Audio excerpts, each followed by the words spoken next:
Shalom, everyone. Today we are going to be looking at another aspect of Purim, Purim and the subversion of law, the relationship between Purim and what it teaches us about a possible relationship to law and legal systems and any system. And as usual, what we're doing is we're not just trying to understand Purim, but we're trying to use Purim to understand everything else, to understand our life, to understand the world that we live in. And the idea I like to use is that the different festivals in the year are extreme aspects of different parts of our mind or different parts of our soul, different parts of our being that we have to explore, we have to touch on sometimes in order to understand that they're there, but we can't stay there all the time. We can't live the whole year as if it's Yom Kippur and we're guilty of everything and everything is bad because of us. And we can't live the year with a Pesach mentality that God intervenes in history and rescues us in a magical way. We have to touch these aspects and bring them into our consciousness, but they're limited. And the idea of Purim is we're touching on a madness, on a kind of randomness of the universe, where nothing makes sense. And obviously we can't live the whole year as if it's Purim.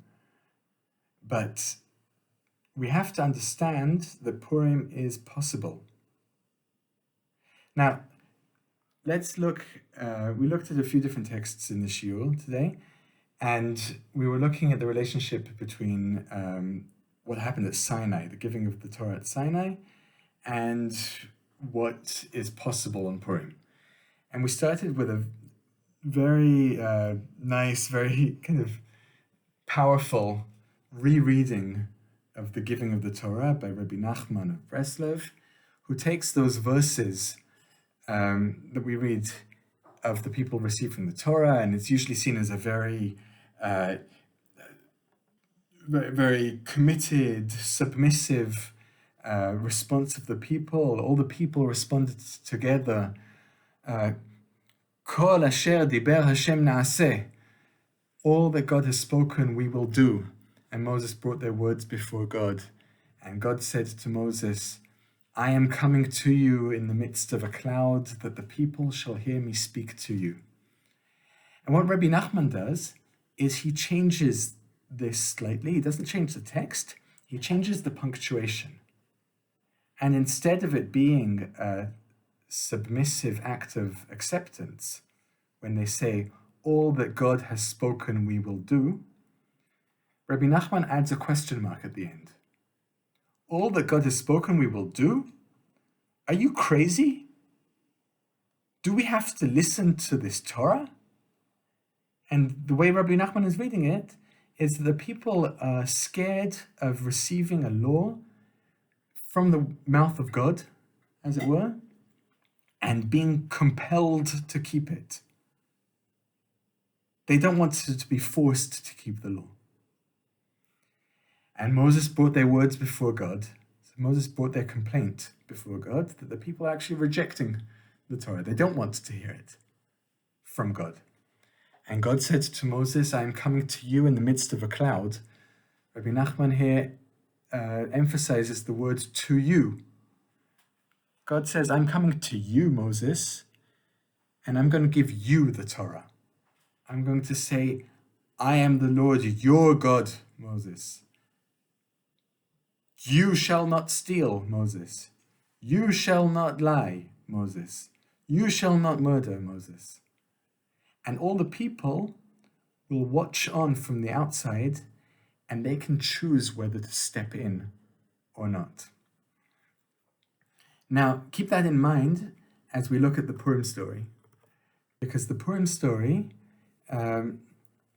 without getting into the actual story, but look how it's spoken about in the halachic work. We were looking at Shulchan Aruch and the comments of the Ramah, Rabbi Moshe Isserles, living in 16th century Poland, he writes, as to the custom of wearing faces on Purim, which we know, and men who wear women's dresses and women wearing men's attire, this is not forbidden, for they have no intention other than pure pleasure. So too the practice of wearing kilayim, rabbinically forbidden mixtures of clothes. And although some say it is forbidden, we follow the first opinion and say it's permitted to wear such things. And so too the custom of stealing from each other in a happy way.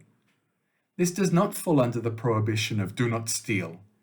And this is what is done, as long as one does not transgress what is considered acceptable by the elders of the town. So we have here a list of all sorts of mitzvot, all sorts of parts of the legal system which don't apply on Purim. And what's interesting for me, first of all, is that biblical and rabbinic laws are being, as it were, just put on the side. They're put on hold. There's a pause button on Purim. You don't have to keep it. There's a custom of stealing in a happy way on Purim. So that does not fall under the prohibition of do not steal. Right? And why should that be so? Why should there be an exception? And why is there this contrast between doing things in a happy way and the legal system, the mitzvot?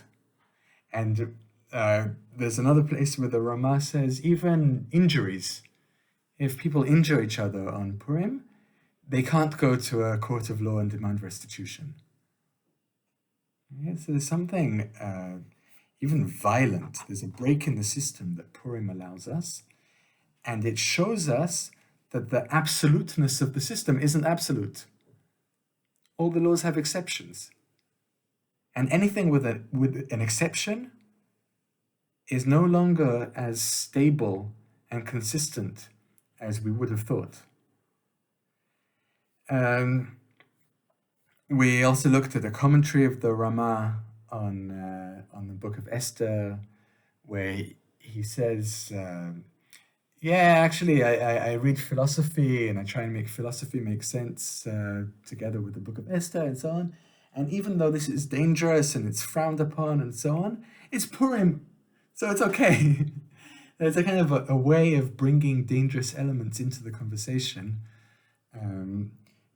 in a way that doesn't shatter the system. And that's maybe the biggest message of all of this, is that there's a craziness on Purim that allows us to see something real in the world. And what it allows us to see is that the stories that make our life livable, that there's a law system, that you shouldn't steal, that you should be nice to each other, that if you do good things, you'll be rewarded, and if you do bad things, you'll be punished. That doesn't happen on Purim. There's a question in the Talmud, why don't we say the festival prayer of Hallel on Purim? And one of the answers given is that we're still servants to Achashverosh at the end of the story. At the end of the story, there's no big redemption. Yeah, sure, the Jews are saved from death for a bit, but who knows what will happen the next day? They're still slaves. The book of Esther closes with Ahasuerus gathering tax from all the people of the land. And it's a bit of a weird ending. Why should that be the ending? Ahasuerus is gathering taxes from everyone.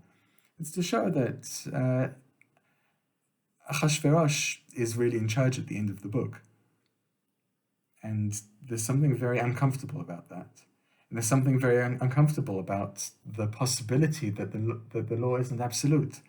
The possibility that we can steal. We have it in us to steal. We have it in us to not keep the laws. And that makes our keeping of the law, on the one hand, doubtful. On the other hand, it becomes a choice which is ours. So that's what I would say we learn from Purim.